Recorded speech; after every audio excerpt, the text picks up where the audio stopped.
जबलपुर नाम के एक शहर में सुनीता नाम की एक लड़की का मिथिला नाम का ब्यूटी पार्लर था। सुनीता का पार्लर बहुत मशहूर था। शहर की ज़्यादा से ज़्यादा औरतें सुनीता के पार्लर में ही जाती थी। उसी शहर में पायल नाम की लड़की रहती है। वो च्युइंगम खाकर उसे कहीं पर भी चिपकाने की उसे आदत होती है। ऐसे में एक दिन च्युइंगम खाते खाते वो किसी काम से ऑटो में बैठकर बाजार जाती है और उतरने से पहले जो च्युइंगम वो खाती रहती है उसे ऑटो की सीट पर चिपका देती है और चली जाती है। काम खत्म होने पर वो फिर से उसी ऑटो में बैठ जाती है, लेकिन वो भूल जाती है कि उसने उसी ऑटो की सीट पर च्युइंगम चिपकाया था। जैसे ही वो ऑटो में बैठती है, च्युइंगम उसकी बालों में चिपक जाता है। वो नाराज होकर पार्लर में आती है। सुनीता दीदी, देखो ना मेरे बाल कैसे हो गए हैं। मुझे कुछ समझ नहीं आ रहा। क्या हुआ पायल? अरे दीदी, मैं बाजार जा रही थी च्युइंगम खाते खाते। उसी ऑटो के सीट पर मैंने उतरने से पहले च्युइंगम चिपकाया था। वापस आते वक्त उसी ऑटो में बैठ गई। जो दूसरों के लिए गड्ढा खोदते हैं ना, उनके साथ ऐसे ही होता है पायल रानी। इसीलिए कोई भी चीज ऐसी करो जिससे दूसरों को परेशानी ना हो। हाँ दीदी, सही कहा, लेकिन अब मैं कसम खाकर कहती हूँ कभी ऐसा नहीं करूँगी। सुनीता उसके बाल देखती है। पायल के बालों में लगा हुआ च्युइंगम उसे दिख जाता है और वो भी बहुत ज्यादा था। तभी सुनीता बोलती है, अरे पायल, तुम्हारे बाल बहुत सुंदर और घने हैं, लेकिन बालों में चिपका च्युइंगम कुछ ज्यादा है। उसकी वजह से कुछ बाल काटने पड़ेंगे। ये सुनते ही पायल रोने लगती है। इस पर सुनीता बोलती है, पायल मत रो, तुम्हारे बाल कट करके ही ये च्युइंगम निकलेगा। तुम्हारे सारे बाल उलझ गए हैं। नहीं दीदी, कुछ ऐसा करो जिससे मेरे बाल ना काटने पड़े। मुझे मेरे बाल मेरी जान से ज्यादा प्यारे हैं, प्लीज दीदी। ये बोलकर पायल और भी जोर से रोने लगती है, लेकिन सुनीता उसके बाल कट करती है और उसे कहती है, देखो पायल, मैंने बाल कट कर दिए हैं, लेकिन कल तुम फिर से आना, मैं तुम्हें एक हेयर पैक लगा कर दूंगी। तुम जरूर आना पायल। ठीक है दीदी। पायल घर जाने के लिए मिथिला पार्लर से निकलती है। तभी घर जाते वक्त उसे रास्ते में एक पर्चा मिलता है। उसमें लिखा रहता है कि एक दिन में काले घने बाल चाहिए तो नीचे नंबर पर फोन करें। ये देखकर पायल सोचती है, अरे वाह, ये तो अच्छी बात है। मेरे जो बाल कट करने पड़े वो भी जल्दी वापस आ जाएंगे। इसे तो फोन करना ही पड़ेगा। ये सोचकर पायल उस नंबर पर फोन करती है। हेलो।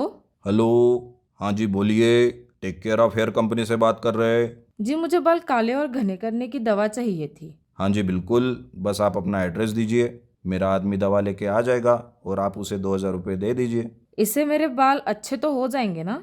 हाँ हाँ बिल्कुल, आपके बाल बहुत ही सुंदर और काले हो जाएंगे। दूसरे दिन पायल के पास एक आदमी आकर दवा देता है और पायल उसे 2,000 रुपये देती है। पायल उस दवा का इस्तेमाल करती है, लेकिन दूसरे दिन से ही उसके बाल पूरे झड़ जाते हैं। ये देखकर वो बहुत नाराज़ होती है। उसे देखकर सभी हंसने लगते हैं। पायल उस दवा वाले आदमी को कॉल करती है, पर फ़ोन बंद आता है। उसके सर पर एक भी बाल नहीं रहता। ये बात पूरे शहर में फैल जाती है। जब ये बात सुनीता को पता चलती है, वो उसे अपने पार्लर में बुलाती है। पायल, ये क्या किया? मैंने कहा था ना मेरे पास आना, मैं तुम्हें एक हेयर पैक लगा कर दूंगी जिससे तुम्हारे बाल तो नहीं गए रहते। किसी भी चीज पर ऐसे भरोसा नहीं करना चाहिए पायल। हाँ दीदी, मुझे माफ कर दो। बस अभी आप ही कुछ करो। हाँ, लेकिन उसके पहले मुझे उस आदमी का नंबर दो। उसे पकड़ना बहुत जरूरी है, नहीं तो वो ऐसे ही सभी को उल्लू बनाता रहेगा। सुनीता उस नंबर पर फ़ोन करती है और उसे बाल की दवा मांगती है। जैसे ही वो दवा लेकर आता है, सुनीता उसे पकड़ लेती है। पायल जब उसे देखती है, उससे पूछती है। बोलो, क्यों किया ऐसा तुमने? तब वो आदमी कहता है, यही मेरा धंधा है, लड़कियों को बेवकूफ़ बनाना और उन्हें लालच देकर उनसे पैसे ऐंठना। ये बात सुनकर सुनीता पुलिस को बुलाती है। थोड़ी देर में पुलिस भी उसे पकड़ लेती है। उसके बाद सुनीता पायल के लिए एक हेयर पैक लगा के देती है। कुछ ही दिनों में पायल के नए बाल भी आना चालू होते हैं और वो फिर से खुश हो जाती है। खाओ भूत, भूत के रूप में बदले दो मित्र। एक गांव में गौतम नाम का व्यक्ति मिठाई की दुकान चलाता था। एक दिन दुकान के पास दो मित्र बिट्टू और बन्नू आए। उस दुकान के सामने रहे गद्दी पर बैठकर बातचीत कर रहे थे। अरे बन्नू, मुझे बहुत डर लग रहा है। क्यों रे, क्या हुआ? अरे तुझे पता नहीं है क्या? तुम्हारी बातों से और डराओ मत, जल्दी बताओ क्या हुआ। वो क्या है कि नहीं रे, उस बारे में बताने से तू भी डर जाएगा। रहने दे, रात को तू वैसे ही सोता नहीं है। अरे बिट्टू, पहले बता तो। चल ठीक है, तेरी इच्छा है, अब बताता हूँ, बाद में डरियो मत। ठीक है, नहीं डरूंगा। अब तू उस विषय के बारे में बताएगा या नहीं? क्या हुआ बिट्टू? किसको डरा हुआ कह रहे हो? और डर क्या है? अपने गांव में 2 भूत घूम रहे हैं अंकल। वो दोनों बहुत खाऊ भूत हैं। हर रात के समय हर एक घर के सामने एक थाली में भोजन लगाना पड़ेगा। अपने घर में कोई खाने की चीज बनी हो तो उनके सामने लाना पड़ेगा। हमारे सो जाने के बाद वो आकर और खाकर चले जाएंगे, नहीं तो वो हमें मार डालेंगे। कुछ दिनों में अपनी कॉलोनी में ऐसा कर रहे हैं। आप लड्डू नहीं बना रहे हो क्या अंकल? अरे बिट्टू, तुम तो नादान हो, कोई कुछ भी कहता है मान लेते हो। अंकल आपको भूत का भय नहीं है क्या? डर? मुझे उस भूत से?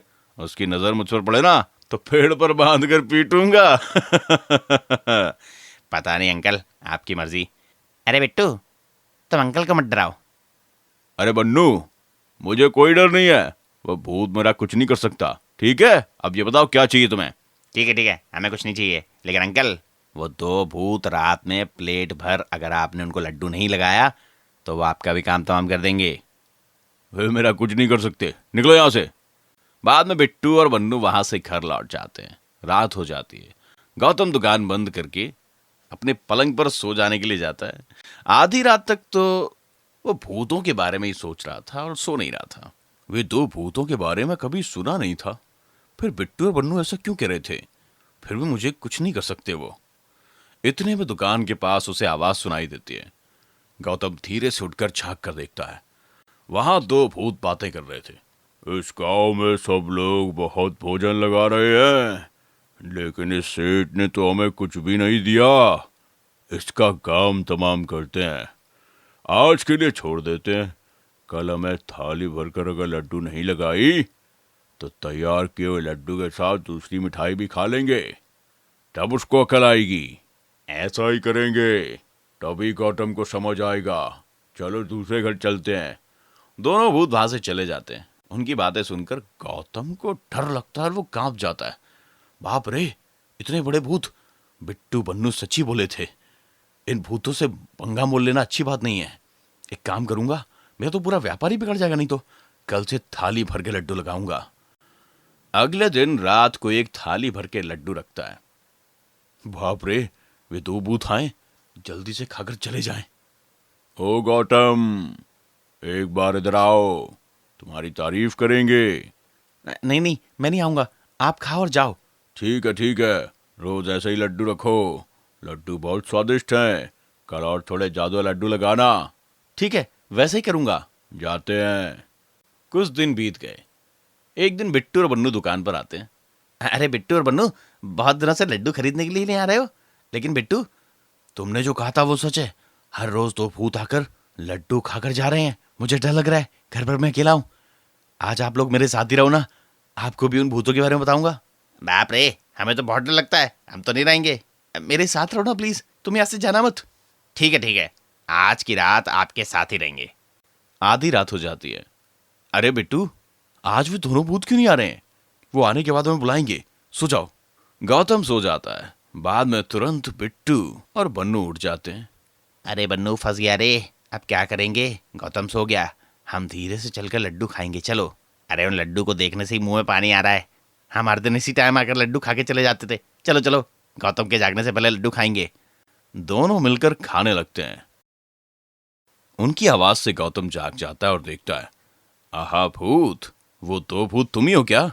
अपने मन में वो ये कहता है और सुबह हो गई। जागो, तुम लोग सो गए। वो 2 भूत आकर लड्डू खा के चले भी गए। क्या बात है अंकल, हमें पहचाना क्या? नहीं, चांस ही नहीं है। अब हम चलते हैं अंकल। ठीक है, जाओ। बन्नू और बिट्टू दोनों जाते समय, अरे बन्नू, अंकल ने हमें पहचाना तो नहीं? पता नहीं रे, उसे उतना सीन नहीं है। रात हो गई। हर दिन के जैसे ही थाली भर के लड्डू लगाकर रखता था। दोनों भूत खाने के लिए आए। वे लड्डू लेते समय अचानक एक और भूत प्रत्यक्ष होता है। ओ, आप ही हो नए भूत? इतने दिनों से मेरा भोजन आप ही खा रहे हो क्या? इस दिन मैं आपको खाऊंगा। हम नहीं, चलो रे बन्नू, यहां तो सच का भूत आ गया है। भाग जाओ, चलो। वो वहां से भाग खड़े होते हैं। रुको, आज आपको ही खाऊंगा। ये कहते उनके पीछे थोड़ी दूर तक भागता है। इतने में 2 भूत भाग जाते हैं। बाद में गौतम ने अपना वेश निकाल दिया अरे बिट्टू, मन्नू, दोनों मिलकर मुझे ही डराओगे क्या? मेरे पूरे लड्डू खाओगे क्या? वहां से दुकान की ओर चल पड़ते हैं। अरे अंकल, जान गया कि हम ही भूत के वेश में हैं। अब से हमें उस ओर नहीं जाना चाहिए। और अपने अपने घर लौट जाते हैं। दुर्गापुर गांव में एक दिन एक बैंक का ऑफिसर आया और गांव के सरपंच से मिलकर उसने सरपंच को एटीएम मशीन लगाने की पहल की। सरपंच ने भी गांव में बैंक ना होने के कारण गांव वालों को होती परेशानी को ध्यान में रखकर एटीएम के प्रस्ताव को मंजूरी दी। कुछ ही दिनों में एटीएम का उद्घाटन गांव के सरपंच के हाथों कराया गया। लेकिन एक समस्या आ गई थी कि एटीएम की चौकीदारी के लिए कोई आदमी चाहिए था, जिस पर सरपंच ने बैंक ऑफिसर से कहा, ऑफिसर साहब, एटीएम तो लग गया, लेकिन चोरी चकारी को देखकर इस एटीएम की चौकीदारी के लिए भी कोई आदमी नियुक्त कीजिए। बैंक ऑफिसर ने कहा, ठीक है सरपंच जी, मैं वापस ऑफिस जाता हूं और कल ही एक चौकीदार यहां पर नियुक्त करता हूं। दूसरे ही दिन एक चौकीदार एटीएम मशीन के पास आया और वह चौकीदारी करने लगा। थोड़े ही देर में गांव का एक आदमी सचिन वहां आता है और कुछ रुपए निकाल लेता है और बोलता है, ये गांव में एटीएम लगवाकर सरपंच जी ने हमारा बहुत ही भला किया और साथ ही चौकीदार भी लगवा दिया। कितनी अच्छी बात है, वाह वाह। ऐसे ही रोजाना लोग एटीएम मशीन में आकर पैसे निकालने लगे। तभी एक दिन प्रशांत नाम का एक आदमी एटीएम से पैसे निकालता है और देखकर चौंक जाता है।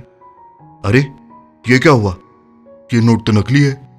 अरे चौकीदार भैया, जरा देखो इधर, ये नोट तो नकली है। तभी चौकीदार कहता है, साहब, मुझे कुछ नहीं पता इसके बारे में। आप चाहे तो गांव के सरपंच जी से इसके बारे में बात कर सकते हैं। ठीक है बोलकर प्रशांत वहां से चला जाता है। फिर दूसरे दिन भी गांव का नागराज नाम का एक आदमी एटीएम से कुछ रुपए निकालता है और वो भी नोट को देखकर एकदम चौंक जाता है और कहता है, अरे चौकीदार, ये नोट तो नकली है, ऐसा कैसे हो सकता है?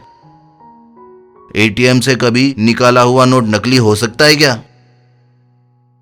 मुझे पता नहीं साहब, आप कृपया करके सरपंच जी से इस बारे में बात कीजिए। ठीक है कहकर नागराज वहां से चला जाता है। देखते ही देखते गांव के काफी सारे लोग एटीएम से रुपए निकाल लेते हैं और सारे लोगों की एक ही समस्या रहती है कि एटीएम से नकली नोट निकल रहे हैं। यह समस्या गांव के सरपंच जी के पास कुछ लोग लेकर जाते हैं। सरपंच जी, एटीएम के चौकीदार को बुलाओ। थोड़ी देर में चौकीदार आ जाता है। सरपंच कहते हैं, अरे चौकीदार, ये क्या हो रहा है? एटीएम से नकली नोट निकल रहे हैं। सभी गांव वाले कह रहे हैं, ऐसा कैसे हो सकता है? चौकीदार कहता है, मुझे इस बारे में कुछ नहीं पता सरपंच जी। अगर आप चाहे तो बैंक ऑफिसर से इस बारे में बात कर सकते हैं। ऐसा कहकर वो चला जाता है। ये देखकर सरपंच जी गांव वालों से कहते हैं, कोई भी एटीएम से रुपए नहीं निकालेगा जब तक मैं नहीं कहूंगा। मैं आज रात को ही बैंक ऑफिसर से बात करता हूं। रात को सरपंच बैंक ऑफिसर को फोन करता है। हेलो, हाँ ऑफिसर साहब, मैं गांव का सरपंच बात कर रहा हूं। गांव वालों की शिकायत है कि एटीएम से नकली नोट निकल रहे हैं। क्या आप इस मामले में कुछ कर सकते हैं? हाँ, मैं कल ही गांव आता हूं और एटीएम मशीन को चेक करता हूं। आप परेशान मत होइए, ऑफिसर कहता है। दूसरे दिन गांव के कुछ लोग और सरपंच एटीएम मशीन की तरफ जाते हैं और देखते हैं कि एटीएम मशीन वहां नहीं है और चौकीदार भी गायब है। ये देखकर सरपंच बैंक ऑफिसर को फोन लगाते हैं, लेकिन उनका फोन भी बंद आता है। तभी वो लोग जिन्होंने एटीएम मशीन से रुपए निकाले थे, उनके फोन पर मैसेज आ जाता है कि उनके अकाउंट से सारे रुपए निकाल लिए। सारे लोग सरपंच से बोलते हैं, ये क्या हो गया सरपंच जी, हम तो बर्बाद हो गए। हमारे अकाउंट से किसी ने सारे रुपए निकाल लिए। आप कुछ कीजिए सरपंच जी। सरपंच सबको हौसला देकर कहते हैं, आप लोग चिंता मत कीजिए, मैं इस मामले को देखता हूं। आप परेशान मत होइए। कहकर सरपंच और सारे लोग घर चले जाते हैं। रात को सरपंच सोचते हुए बैठता है कि आखिर बैंक ऑफिसर और चौकीदार गए कहां। उनका फोन भी नहीं लग रहा है। कुछ दिन बीत जाते हैं। सरपंच अपने बेटी के गांव जाते हैं और उनका गांव और उनके बेटी का गांव काफी दूर रहता है। जैसे ही वो बस स्टैंड पर उतरते हैं वो देखते हैं कि एक एटीएम मशीन लगी है और उसका एक चौकीदार भी है, लेकिन चौकीदार वही उनके गांव के बैंक का ऑफिसर है। ये देखकर सरपंच परेशान हो जाता है और जल्दी से उस गांव के सरपंच के पास जाकर इस बारे में बात करते हैं। सरपंच ये सारी बातें सुनकर हैरान हो जाता है। वो कहते हैं, अरे बाप रे, गांव में काफी लोगों ने उस एटीएम से रुपए निकाले हैं। अगर उनको पता चल गया कि ये एटीएम मशीन वाला एक ठग है तो बड़ा गजब हो जाएगा, हमें कुछ करना होगा। सरपंच से कहता है। उस गांव के सरपंच और कुछ लोग एटीएम मशीन के चौकीदार से मिलने के लिए जाते हैं। सरपंच उनसे पूछता है, कहिए चौकीदार जी, कोई परेशानी तो नहीं हमारे गांव में? नहीं नहीं। फिर सरपंच पूछते हैं, इससे पहले आपने कहाँ काम किया था? मुझे आपको देखकर ऐसा लगता है कि आप किसी बैंक के ऑफिसर थे। इस सवाल से चौकीदार एकदम हड़बड़ा जाता है और कहता है, मैं तो अभी अभी नौकरी पर लगा हूं साहब, इसके पहले मैंने कभी कहीं काम नहीं किया।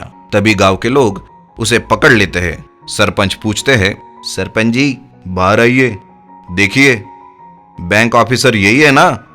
सरपंच जी बाहर आते हैं। अब सब सच बताएगा या फिर कर दूं लोगों के हवाले? नहीं नहीं, ये लोग मुझे मार डालेंगे, मैं बताता हूं। दरअसल मैं ही वो चौकीदार और बैंक का ऑफिसर भी मैं ही हूं।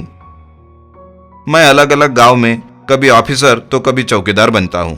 जो लोग एटीएम से रुपए निकालते हैं, मैं उनके एटीएम कार्ड का पिन नंबर पता करके उनके सारे रुपए उनके अकाउंट से निकाल लेता हूं। मैंने ऐसे ही आपके गांव में भी किया। ऐसा करके मैंने आपके गांव से 5 लाख रुपए ऐंठ लिए।